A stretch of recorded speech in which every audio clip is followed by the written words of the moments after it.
In this video lesson, let us understand regarding the different general methods of preparation of carboxylic acid.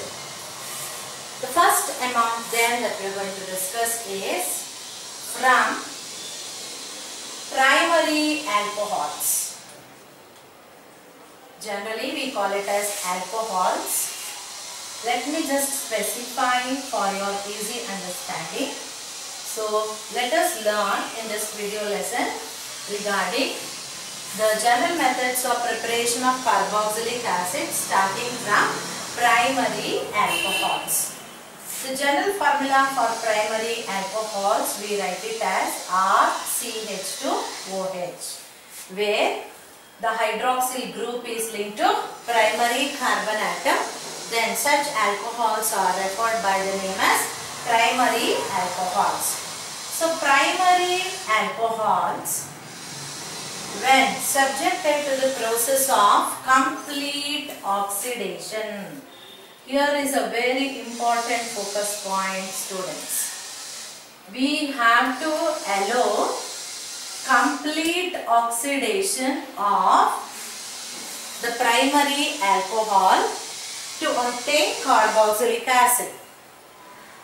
What do we mean by this? Because from primary alcohol, when we subject it to oxidation by making use of any suitable oxidizing agents like acidified potassium dichromate K2Cr2O7, acidified, that means acid is being added to this, or alkaline potassium permanganate, that means we have added a alkali, that's a base to potassium permanganate, or chromium trioxide in an acid media.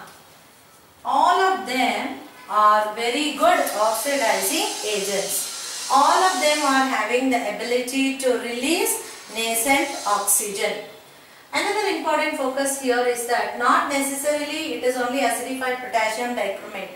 Even alkaline potassium dichromate will also act as good oxidizing agent. In the same way, not only simply alkaline potassium permanganate, even acidified potassium permanganate will also act as good oxidizing agent. But then these are the ones which are commonly used, so I am just sticking on to these. Now, any one of them will act as very good oxidizing agent for us. So when we treat the primary alcohol in presence of any of these oxidizing agents, they will undergo complete oxidation.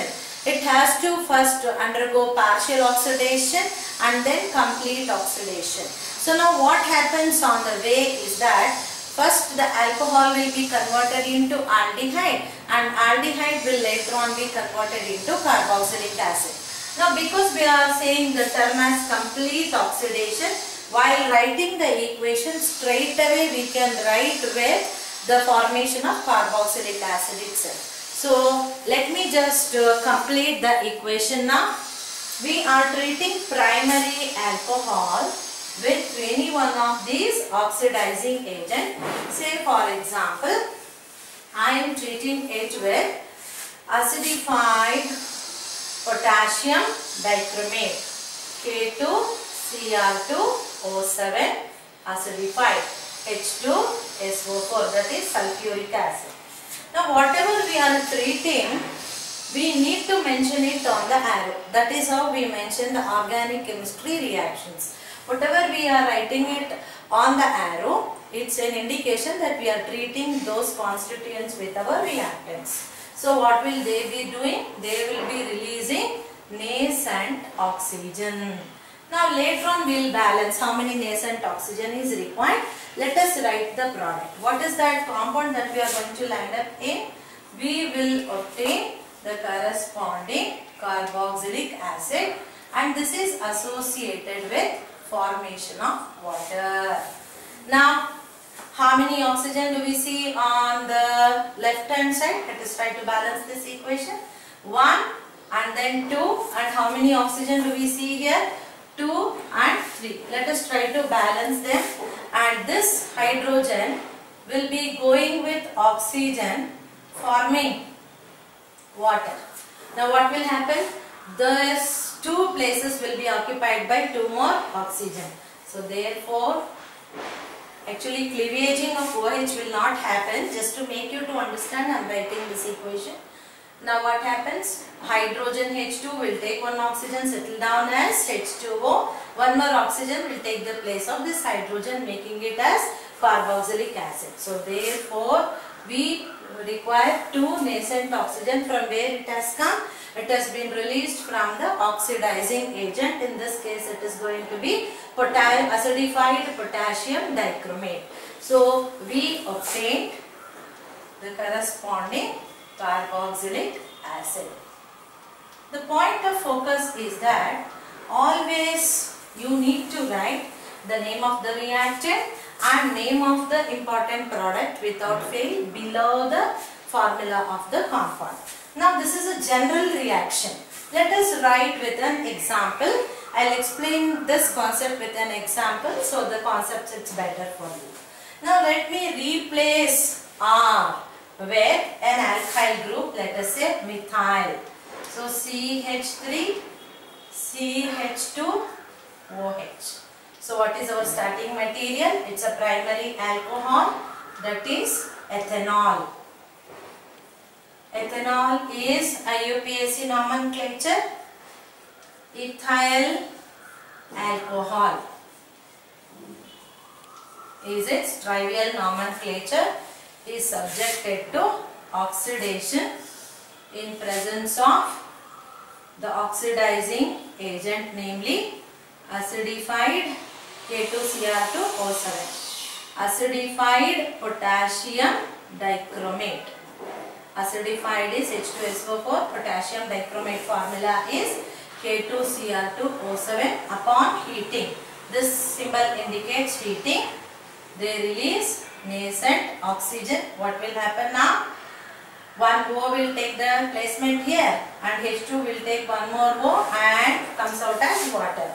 What is that? We are going to land up in the formation of CH3 retained as it is, C, H2 goes out as water with one more oxygen. So in that place one more oxygen from here takes an attachment and OH is already there. So therefore we obtain CH3COOH along with formation of water. What is the name of this compound? Ethanoic acid. Ethanoic acid. Its common name is, its trivial nomenclature is acetic acid. Acetic acid. Its IUPAC name is ethanoic acid. Similarly, students, I want you to write and practice the formulas by changing the R with some other alkyl group and also with an aryl group. Even with aryl primary alcohol, same type of reaction is obtained.